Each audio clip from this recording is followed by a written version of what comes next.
ইট মারলে নাকি পাটকেল খেতে হয়। বাংলাদেশকে ইট মেরে এখন সেই পাটকেলই খাচ্ছে ভারত। মুস্তাফিজকে অনাকাঙ্ক্ষিতভাবে বাদ দেওয়ার পর আগামী টি-20 বিশ্বকাপে ভারতে গিয়ে না খেলার সিদ্ধান্ত নিয়েছে বাংলাদেশ।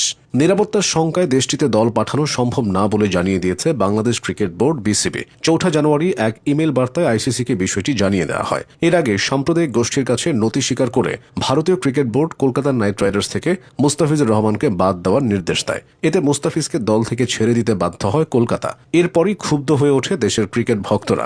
যেখানে একজনকে নিরাপত্তা দেওয়া সম্ভব হচ্ছে না, সেখানে গোটা দলের নিরাপত্তা নিয়ে জনমনে জাগে শঙ্কা। বিষয়টি নিয়ে কড়া প্রতিক্রিয়া জানাতে দেখা যায় যুব ও ক্রীড়া উপদেষ্টা আসিফ নজরুলকে। আইপিএল থেকে ফিজকে বাদ দেওয়ার নিন্দা ও প্রতিবাদ জানান তিনি। নিজের ভেরিফাইড ফেসবুক পেজে আসিফ নজরুল লিখেছিলেন, আমি তথ্য ও সম্প্রচার মন্ত্রীকে অনুরোধ করেছি বাংলাদেশে আইপিএল খেলার সম্প্রচার যেন বন্ধ করে দেওয়া হয়। আমরা কোনো অবস্থাতেই বাংলাদেশের ক্রিকেটার এবং বাংলাদেশকে অবমাননা মেনে নেব না।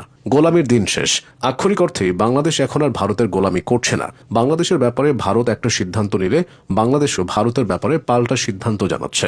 বাংলাদেশ যে নতজানু পরিস্থিতি থেকে বেরিয়ে এসেছে, এটাই তার বড় প্রমাণ। গণ অভ্যুত্থানের পর থেকে বাংলাদেশিদের জন্য ভিসা কার্যক্রম সীমিত রেখেছিল ভারত। সম্প্রতি হাদিস শুটারকে আশ্রয়ের গুঞ্জনের পর হাসনাত আবদুল্লার একটা মন্তব্যকে কেন্দ্র করে তা পুরোপুরি বন্ধ করে দেওয়া হয়। এরপর পরিস্থিতি আরও ঘোলাটে হতে থাকে।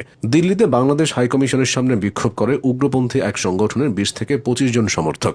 এ সময় তারা বাংলাদেশিদের ভারত ছাড়তে বলে। এছাড়াও শিলিগুড়িতে বাংলাদেশের ভিসা সেন্টারে চড়াও হয়ে ভাঙচুর করা হয়। তবে চুপ করে থাকেনি বাংলাদেশ। এসব ঘটনার পরিপ্রেক্ষিতে ভারতীয়দের ভিসা দেওয়া স্থগিত করে বাংলাদেশ। বাংলাদেশের সংখ্যালঘুদের নিরাপত্তা নিয়ে ভারত বেশ উদ্বিগ্ন থাকে, অথচ নিজ দেশের সংখ্যালঘুরাই ভারতে নিপীড়িত। বাংলাদেশের সংখ্যালঘু ইস্যুতে ভারত আগেও কথা বলেছে, তবে বাংলাদেশ সেসব মুখ বুঝে সহ্য করেছে। তবে এখন জানাচ্ছে পাল্টা প্রতিক্রিয়া। ভারতের সংখ্যালঘু মুসলিমদের নিরাপত্তা নিশ্চিত করার আহ্বান জানাচ্ছে বাংলাদেশ। মাস কয়েক আগে পশ্চিমবঙ্গের মুর্শিদাবাদে বিক্ষোভের ঘটনায় বাংলাদেশকে জড়ানোর ভারতীয় চেষ্টারও তীব্র প্রতিবাদ জানানো হয়েছিল।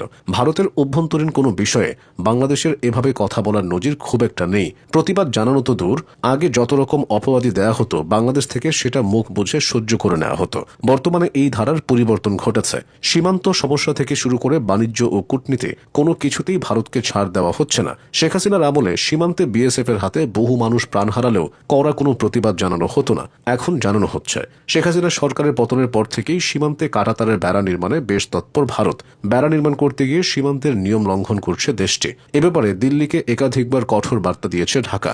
ভারতের হাইকমিশনারকে তলব করে সীমান্তে দেশটির তৎপরতায় গভীর উদ্বেগও প্রকাশ করা হয়েছে। এছাড়া ভারতের কাঁটাতারের বেড়া নির্মাণে বিজিবিও ছিল পুরোপুরি সতর্ক অবস্থানে। বাণিজ্য ইস্যুতেও ভারতকে যেন পরোয়া করছে না বাংলাদেশ। 2025 এপ্রিলের শুরুতে বাংলাদেশে যখন বিনিয়োগ সম্মেলন হচ্ছিল, ভারত তখন ঘোষণা দিয়ে বাংলাদেশের ট্রান্সশিপমেন্ট সুবিধা